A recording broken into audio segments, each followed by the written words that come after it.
El robot más icónico de la historia del cine fue en realidad una armadura de tortura para la actriz de 17 años que lo llevaba, Sí, hasta el punto de que llegó a desmayarse dentro por falta de aire. y lo peor es que su director se negó en rotundo a usar una doble. ¿Por qué? Su justificación era que, aunque el público no se diera cuenta, él sí lo sabría. Esa frase lo resume todo. Bienvenidos a un nuevo análisis de Entre líneas. Hoy viajamos a 1927 para desgranar los secretos de una película que, cambió la ciencia ficción para siempre.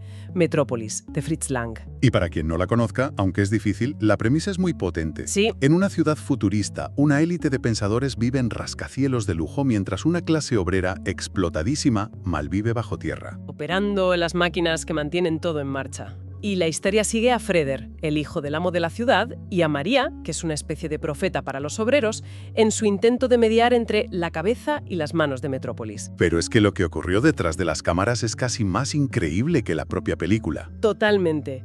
Vamos a empezar por el principio porque hasta la propia idea original de la película está envuelta en un mito. Un mito creado por el propio Fritz Lang, además. Él siempre contó una historia muy poética, muy bonita. La de Nueva York, ¿no? Exacta. La versión oficial, la que él repetía siempre, es que tuvo la visión de Metrópolis en 1924 al llegar en barco a Nueva York y ver los rascacielos. Decía algo como una cortina vertical brillante y ligera. Eso es, suspendida en el cielo oscuro para deslumbrar. Una imagen muy potente. Potentísima, sí. Pero era eso, una imagen, un mito. En gran parte. Era una verdad a medias, muy bien construida. Los documentos y las biografías de su mujer y guionista, Thea von Harbu, demuestran que ya llevaban más de un año trabajando en el guión. O sea, antes del viaje. Mucho antes. La idea de la ciudad dividida, la lucha de clases, todo eso ya estaba ahí.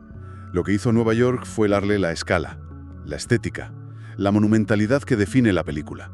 No fue la chispa, fue, digamos, el combustible. Es fascinante cómo un director construye su propia leyenda. Y ya que mencionas a Thea von Harbu, su papel fue mucho más allá de escribir el guión. Absolutamente crucial.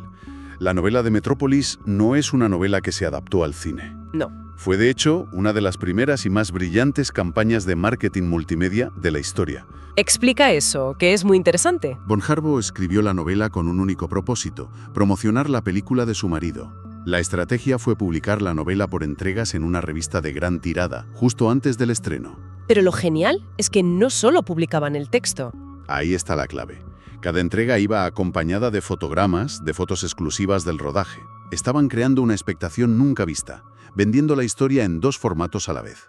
El público ya conocía el universo visual de la película antes de verla. Una jugada maestra. Una promoción que, claro, necesitaba justificar una inversión que se fue completamente de las manos. Completamente. Las cifras son de locos. El presupuesto inicial ya era de 1,5 millones de Reichsmarks, que era una barbaridad para la época. Bueno, para que nos hagamos una idea, una producción alemana importante de entonces podía costar unos 300.000 marcos. O sea que partían ya de 5 veces más de lo normal. Y eso era solo el principio. La cifra final, al terminar el rodaje 17 meses después, se disparó a 5.3 millones. Más del triple. Casi llevó a la quiebra a la UFA, que era el estudio más grande de Alemania. ¿Y en qué se fue todo ese dineral? Fue una mezcla de todo, pero siempre ligado a la megalomanía de Lang. Decorados gigantescos, vestuario y los extras. Aunque aquí entramos en otro de los grandes mitos de la película. Los 36.000 extras. La famosa cifra. La propaganda del estudio la usaba como el gran reclamo. ¿Pero no era real? ¿Qué va? Años después, el propio Lang se reía de ello. Decía, miles de extras, nunca. Eran 250, 300. La clave está en cómo los utilizas. Aunque otras fuentes del rodaje sí que hablan de cifras más altas. Sí, hay testimonios que hablan de picos de hasta 1000 extras calvos solo para la escena de la Torre de Babel. 1000 extras a los que raparon la cabeza y que, por lo que se cuenta, sufrieron insolaciones terribles por rodar al sol durante días. Exacto.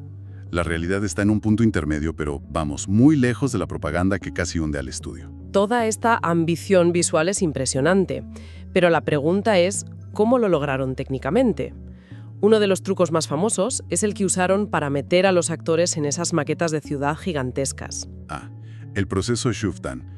Una genialidad absoluta del director de fotografía, Eugen Shuftan. Que no lo inventó él de cero, ¿verdad? No. Era una adaptación de un viejo truco de ilusionismo de teatro. pero su aplicación al cine fue revolucionaria. Expliquemos cómo funcionaba, porque es fascinante. Se ponía un espejo a 45 grados delante de la cámara. Eso es, la cámara no filma la maqueta directamente, sino su reflejo en el espejo. Y la clave es que Shuftan rascaba el plateado del espejo, la capa que refleja justo en las zonas donde quería que aparecieran los actores. Y detrás del espejo, en un decorado real. Estaban los actores, moviéndose. Así que la cámara captaba dos cosas a la vez: el reflejo de la maqueta y, a través de los agujeros rascados, a los actores en el decorado del fondo. El resultado era una composición perfecta, en una sola toma, sin sobreimpresiones de laboratorio, que eran muy cutres en la época. Una técnica tan buena que Peter Jackson la recuperó casi 80 años después para El Señor de los Anillos. ¿En serio? Sí, para algunas escenas, para jugar con la perspectiva y el tamaño de los hobbits. Es increíble. Un truco del cine mudo alemán en la Tierra Media. Pero claro, no todos los efectos salieron tan bien a la primera. Hay una historia terrible sobre un desastre de laboratorio que costó meses de trabajo. Uf, la de las escenas de tráfico. Esa. Fue una catástrofe.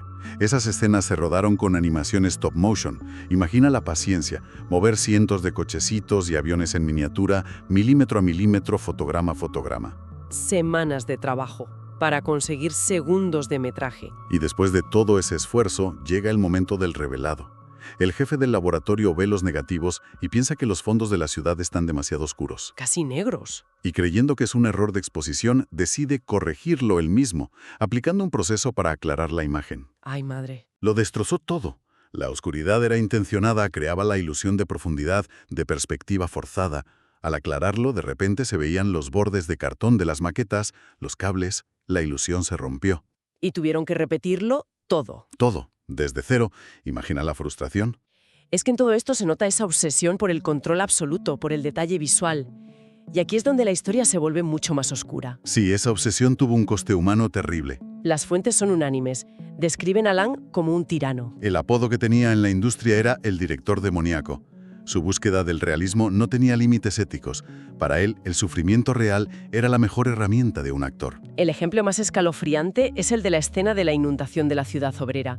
Contrató a 500 niños de los barrios más pobres de Berlín. Y no solo eso, los tuvo rodando 14 días metidos en una piscina gigante. ¿14 días? Y dio la orden explícita de que el agua se mantuviera helada. Quería que sus reacciones de pánico, sus temblores, que todo fuera real. Pero eso hoy sería impensable. ¿Nadie dijo nada? Era otra época, con otra dinámica de poder. Lang era casi un dios en el estudio. Y para muchas de esas familias, el pequeño sueldo de los niños era vital para sobrevivir. Lang se aprovechó de eso. ¿Y los extras adultas tampoco se libraron? ¿No? En esa misma secuencia, los obligaba a lanzarse una y otra vez contra chorros de agua a presión, como de bomberos, hasta que caían agotados. Los protagonistas también sufrieron lo suyo. La experiencia de la actriz principal, Brigitte Helm, que hacía de María, es aterradora. Ella misma lo describió como la peor experiencia de su vida. ¿La escena de la hoguera? Entre otras. Lang insistió en usar fuego real. En una de las tomas, las llamas se descontrolaron y le prendieron fuego al vestido. Tuvieron que apagarla a toda prisa. ¡Qué horror! Y luego está el otro gran calvario para ella, que fue dar vida al robot, al Machine Mens. Exacto. Ese robot que inspiró a C-3PO y a todo lo que vino después, no era de metal. Era de madera plástica, una especie de masilla. Moldeada sobre un yeso del cuerpo entero de Brigitte Helm. Y para ella, que solo tenía 17 años, llevarlo fue una tortura. El traje era rígido, pesaba muchísimo, le hacía cortes, moratones. Pero lo peor, como decías al principio, era la falta de ventilación. En la escena de la transformación, con un calor infernal por los focos, se desmayó varias veces por asfixia. ¿Y la solución del equipo era? Usar secadores de pelo en modo frío para intentar meterle algo de aire por las rendijas entre toma y toma. Increíble. Y con toda esta innovación, esta inversión millonaria y este sacrificio humano, lo lógico sería pensar que la película fue un éxito arrollador. Pues todo lo contrario. Fue un fracaso estrepitoso. ¿En serio? Crítico y comercial. El público no conectó con la historia. Las críticas fueron demoledoras. El escritor H.G. Wells la calificó como la película más tonta que había visto. Incluso cineastas como Buñuel, que admiraban a Lang, fueron muy duros. Sí, Buñuel dijo algo muy revelador, que visualmente era el libro de ilustraciones más maravilloso que se pueda imaginar, pero que la historia era trivial y pomposa. O sea, una cáscara preciosa pero vacía por dentro. Esa fue la sensación general. Y para colmo, cuando la película se preparó para el estreno internacional, sufrió lo que solo se puede describir como una mutilación. La versión original duraba 153 minutos. Claro. Y los distribuidores americanos, Paramount, la consideraron demasiado larga, lenta y compleja. Y contrataron a un dramaturgo, Channing Pollock, para que la recortara. Y la recortó a conciencia. Eliminó casi un cuarto de la película, unos 40 minutos. Pero lo grave no fue solo eso. Fue que eliminó tramas secundarias enteras. Que eran vitales para entender la historia. Vitales. La más importante era la que explicaba la rivalidad entre el inventor, Rodwang, y el amo de la ciudad, Fredersen. Que estaban enamorados de la misma mujer, ¿no? Exacto, la madre del protagonista. Al eliminar esa trama, la motivación de Rodwang para crear al robot y vengarse desaparece. Se convierte en un simple científico loco. Y esa versión mutilada fue la única que el mundo conoció durante más de 80 años. La película original se convirtió en una leyenda, en el santo grial del cine perdido. Se daba por hecho que nunca la volveríamos a ver completa. Pero aquí es donde la historia de Metrópolis da su giro más increíble. Durante décadas se creyó que esos negativos se habían perdido para siempre. Destruidos en la Segunda Guerra Mundial seguramente. Hasta que, en 2008, la historia cambia. Y en el lugar más inesperado, Buenos Aires. Así es. Un historiador de cine argentino, Fernando Peña, llevaba años obsesionado con un rumor. Un viejo proyeccionista le había contado que recordaba haber visto una copia de Metrópolis que era muy, muy larga. Nadie le creyó, claro. Nadie. Pero Peña nunca olvidó esa historia y se dedicó a buscarla durante años, sin éxito. Hasta que en 2008 la directora del Museo del Cine de Buenos Aires, siguiendo su pista, revisó un archivo de un coleccionista privado. Y allí estaba. La copia completa. Mal catalogada, olvidada. Un negativo en 16 milímetros de la copia original. Casi completa. ¿Y cómo había llegado hasta allí? Pues parece que en 1927, justo después del estreno en Berlín y antes de todos los recortes, un distribuidor argentino compró una de las pocas copias íntegras. ¿Y esa copia viajó a Argentina? Se proyectó y con el tiempo acabó en manos de ese coleccionista y, finalmente, olvidada en un archivo. Había sobrevivido de puro milagro. El material estaba en un estado lamentable, ¿no? Destrozado, lleno de arañazos, dañado, pero contenía 25 minutos de metraje que se creían perdidos para siempre. Fue una restauración titánica, así arqueológica. Pero gracias a eso, en 2010 se pudo reestrenar una nueva versión de 148 minutos que por fin, 80 años después, devolvía el sentido a la trama y a la visión de Lang. La película, literalmente, resucitó de sus cenizas. Así que esa tortura que sufrió una joven actriz dentro de una armadura de madera plástica, al final, no fue del todo en vano. Su sacrificio y el de cientos de extras quedaron inmortalizados en una obra que, de forma casi poética, corrió la misma suerte que su robot. Fue desmembrada, dada por muerta y reconstruida casi un siglo después para volver a cambiar la historia. Desde Entre Líneas, esperamos que hayáis descubierto una nueva forma de ver Metrópolis. ¿Qué curiosidad os ha impactado más? ¿O qué otra película creéis que esconde una historia de rodaje tan intensa? Dejadlo en los comentarios. Recordad que en nuestro canal existe un área para miembros con contenido y ventajas exclusivas para quienes quieran profundizar aún más en el mundo del cine. ¡Hasta la próxima!